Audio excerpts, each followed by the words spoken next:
life. But please realize that the community that you've developed with technical vocational training continues.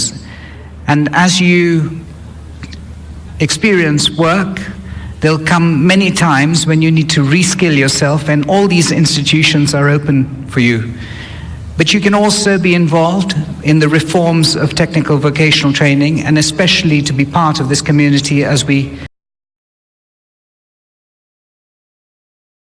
build up the national system of competency-based education training. Your Excellency, indeed,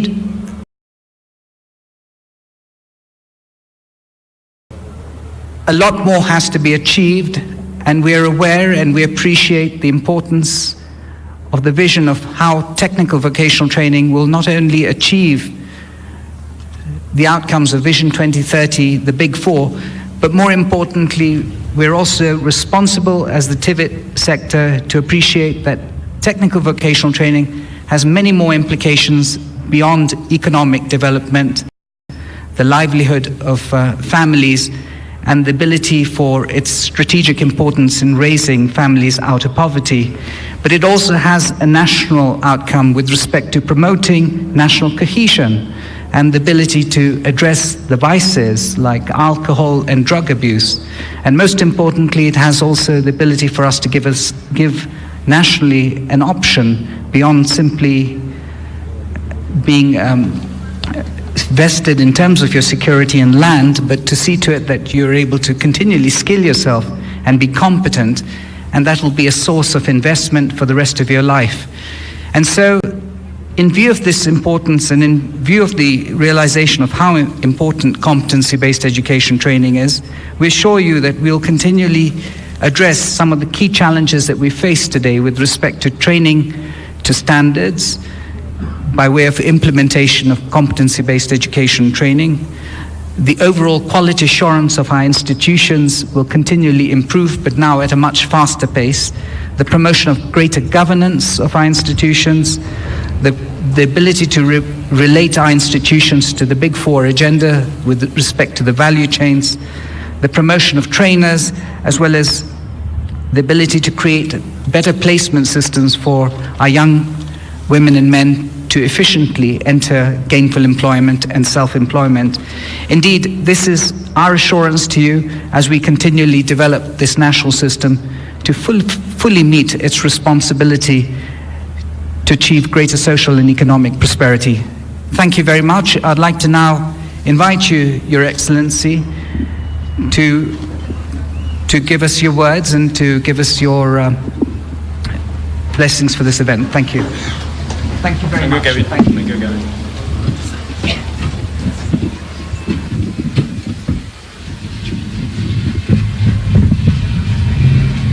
Asante sana. Thank you. Asante sana. Let's take our seats. At least those who have seats.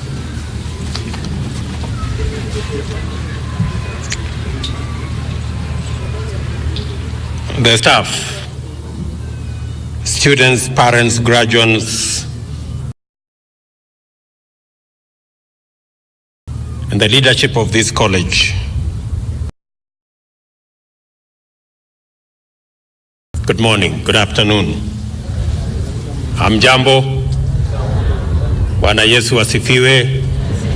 God is good, and all the time.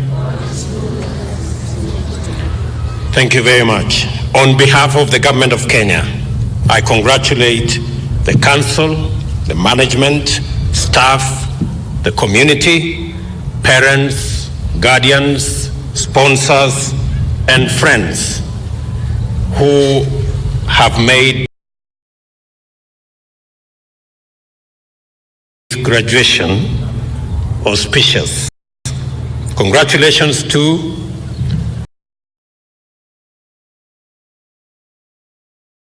all of you graduates whose good work is the reason we are here today.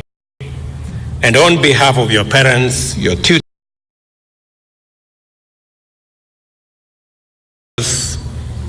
and your countrymen and women, congratulations for making us proud. I thank parents, guardians, and the institution for guiding these young people to be the success that they are today. Our country greatly awaits each one of you.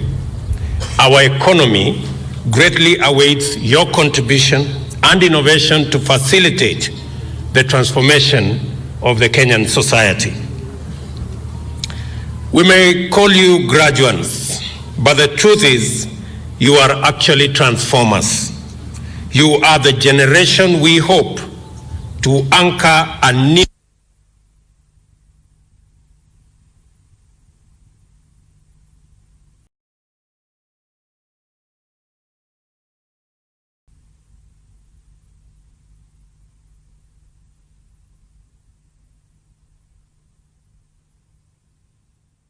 This hope is based on the fact that we are looking for all the great economic transformations in history.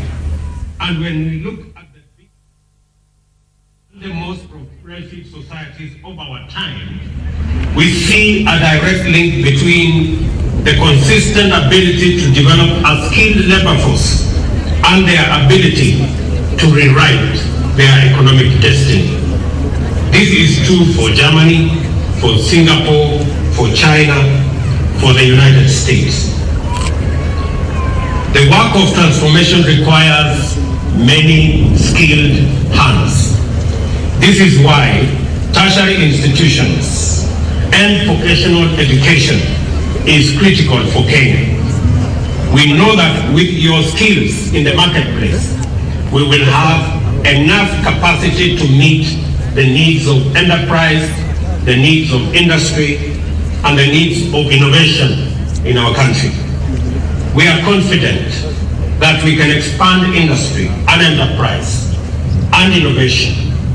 We are confident that with you out there putting your skills to use, we will have the necessary talent to anchor the Big Four agenda and our Vision 2030. For a long time, the underdevelopment of the tertiary and vocational education was one of our country's biggest limitations. We were losing hundreds of thousands of young people every year in the transition from secondary into the marketplace, wasting incredible talent and human resource in the process. When the Jubilee administration was elected in 2013, the devolution of TVET sector was one of our key agendas. We knew that if we hope to become a globally competitive economy, we needed a globally competitive talent pool. This is why we have invested a lot of resources and energy into developing the TVET sector, including providing student loans from Higher Education Loans Board. And this investment is bearing fruit. Enrollment to vocational and technical training institutions doubled from 127,000 in 2012 to 275,000 in 2017. Over the last 2 years, another 130,000 more students have been enrolled in our TVETs across the country. And we are not done. There are another 130 new technical training institutions at various stages of construction and completion, and we are in the process of recruiting an additional 1,000 trainers to add on to the already recruited 2,000 trainers just this year. There are now more students enrolled in TVET institutions than there are in our universities for the first time in the history of our country. And of the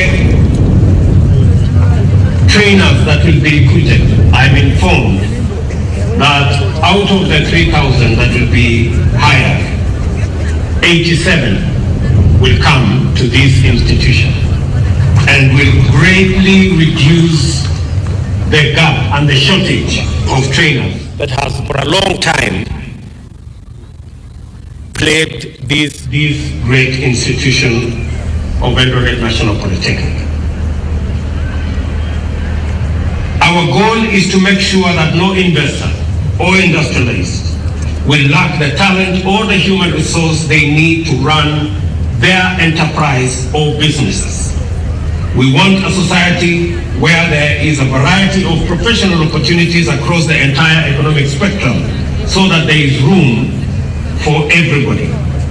Getting students into class is just one part of the solution. We also have to make sure the content in class is at par with what employers expect. This is why the government unveiled a new competence-based curriculum that aims to address the mismatch between courses taught in class and the capabilities required in industry. This curriculum will enable young people to adapt to changes in technology and the nature of work in the future. It is argued that we live in a changing world, but the truth is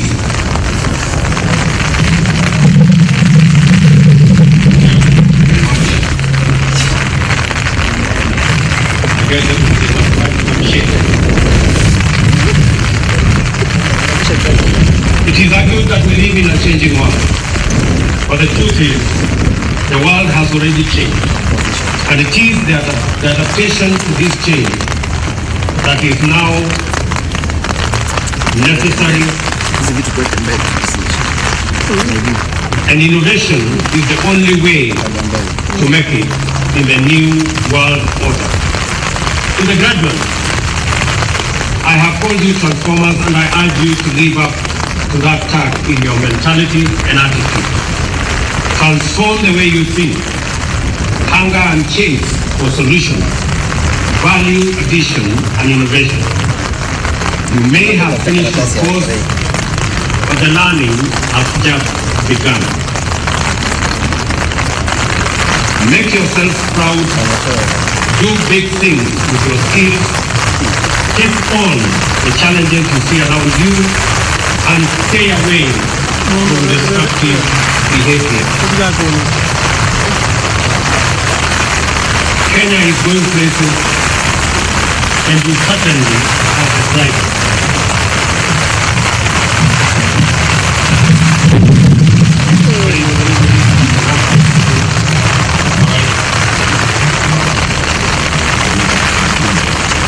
Thank you very much.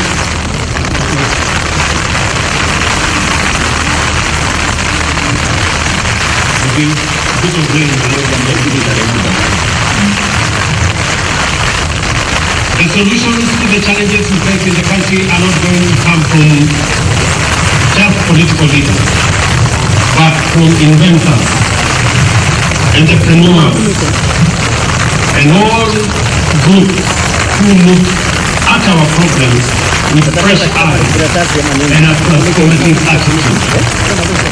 I have great faith that you will make your mark in our economy, in our society, and make a tangible contribution to the greatness of our nation. Before I conclude this remark, let me say two things.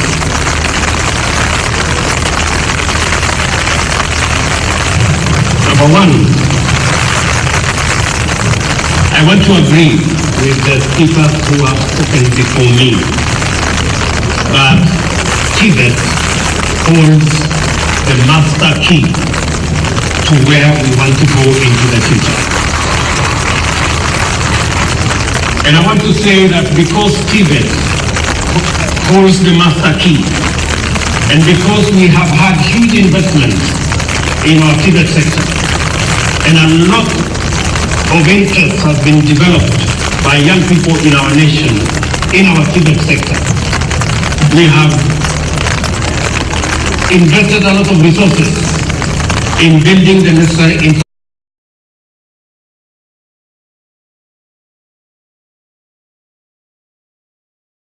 equipment that is available for training. We have put a lot of resources in hiring additional trainers and lecturers in our Tibet institutions. And this year, we have expanded capitation and provided resources for loans and grants for Tibet training around the country. We believe we have set up the necessary infrastructure to now transit our Tibet training to competence-based education and training.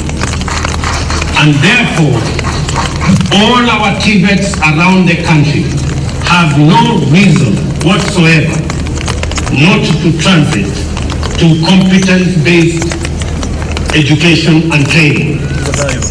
It is therefore the position of the government of Kenya that from January, all our Tibet institutions must now implement competence-based training and examination. We do expect that from January, and we know this is a major leap and it will have challenges here and there, but I want to advise that we are better off managing the challenges of competence-based training than continuing the system of education that we've had for years that has not given us the results that we are looking for. And I am happy to note that many principals across the country are actually ready to move Tibet to the next level. I want to encourage all principals around the country of all our Tibet institutions that because you hold the master key, the Big Four plan and Vision 2030, its success will depend on the men and women that you generate from our Tibet institutions.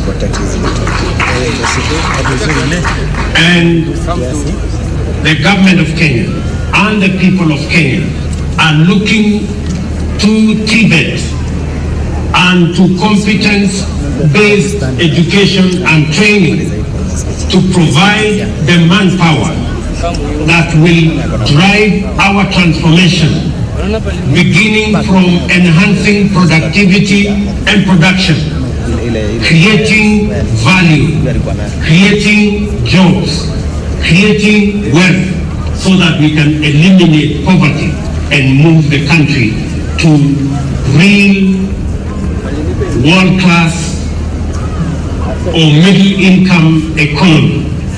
So it is the education of our young people, it is the education of our population, it is the competence-based education and training that will provide the requisite human capital that will transform this nation, moving it from where we are to the next level.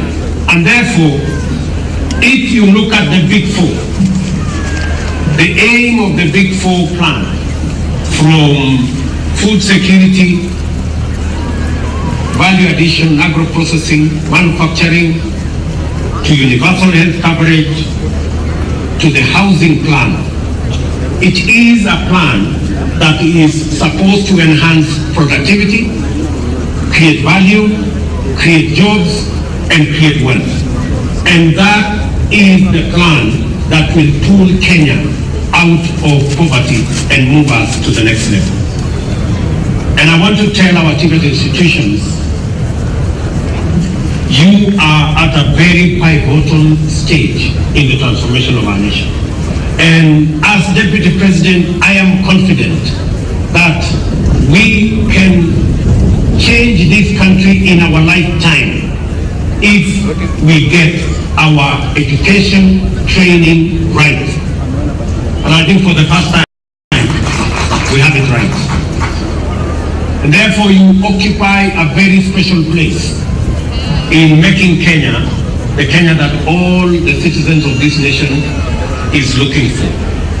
And let me repeat for emphasis, the Big Four plan, which includes the transformation of our education and training, especially making it competence-based, is central to creating or enhancing productivity, creating value, creating employment, and creating wealth. That is where Kenya will really make the leap to a middle-income economy that supports the 45 million citizens of our nation. I believe that if we concentrate our efforts, our energy, our resources in that direction, Kenya will change for everybody, and we will eliminate ethnic competition, unnecessary political rivalry, and be able to move this nation to a level where we have harmony, because everybody has an opportunity in this nation. Therefore, I'm requesting that when we finish this meeting, the principal of this institution has requested me to have a small session with the drivers of our Tibet institutions, and I think that is one meeting I am looking forward to.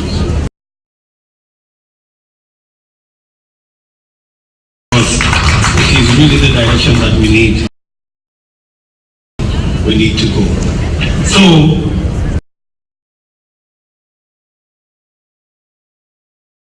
without mincing words, I was in Rivertex about 4 months ago with His Excellency the President. When we asked in Rivertex how many of the workers in Rivertex came from Tibet, the answer was 95%. 95% of the workforce of Rivertex came from Tibet. Again, about 3 months ago, we went to open an industrial park in Thika, managed by Vimal Shah and his group of companies, called the Bidco Group of Companies. And again, we asked the question, how many of the workforce, of almost 2,000 workers, came from Tibet? And it was the same. 95% come from Tibet. So when we say Tibet has the master key, that is what we mean. And therefore, the learning, the training, the examination of our Tibet graduates must be at a level that produces a human capital with the requisite competencies for them to make that useful contribution to the transformation of our nation. I was happy this morning when I went to one of the labs and the pharmacy students were taking me through what they are doing. I was very encouraged that in these Tibet institutions, we are generating the men and women that will make it possible for us to implement our universal health coverage plan, because that is where the trick is. So, again, to the managers of Tibet and to the citizenry of our nation, we have the plan to transform this nation, and everybody must pull their weight and execute their bit so that we can make Kenya a great nation, because we have the capacity to do it.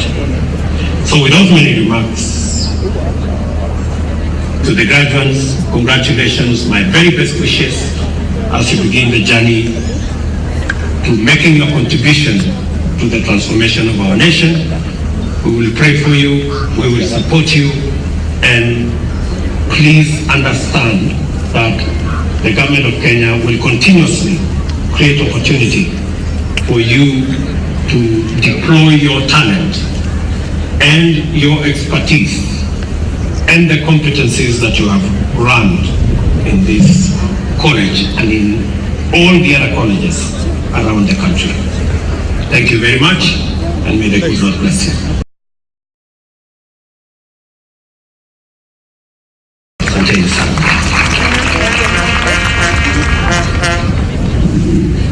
Thank you so much, our Deputy President, for that presentation. Very encouraging words. Ladies and gentlemen, we could like now to take a short while and launch our strategic plan just in 3 minutes.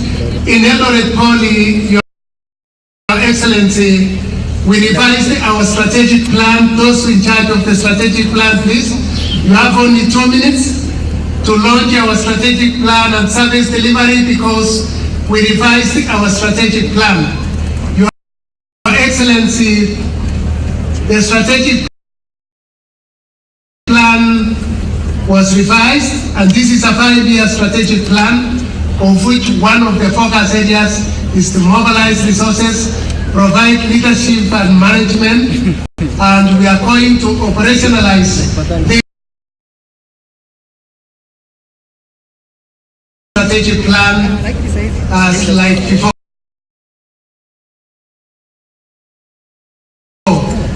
Your Excellency, I could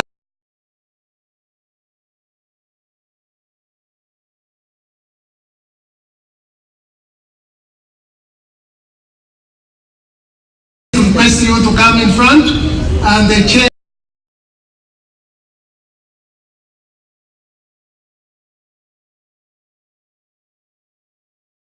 to the governing council so that we can launch it.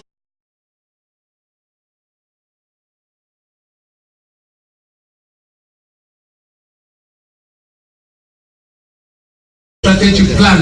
It is a 5-year strategic plan.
Sanga, Serem,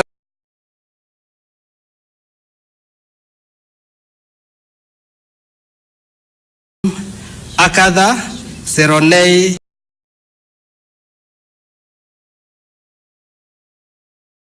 Siporo, Syria, Tanui, Timothy,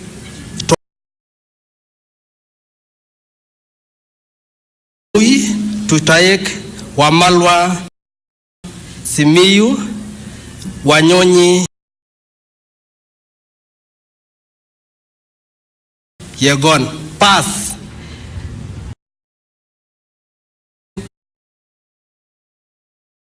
Certificate in laboratory science technology. Pass. Aliru, Barasa, Chepchirchir, Chesira, Chemutai,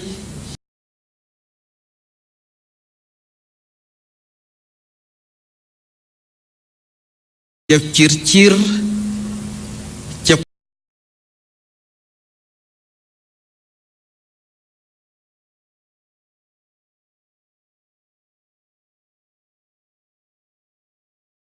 Chepkei,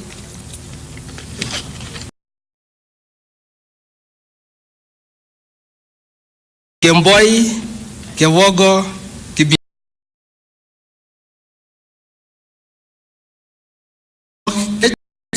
Kibrono,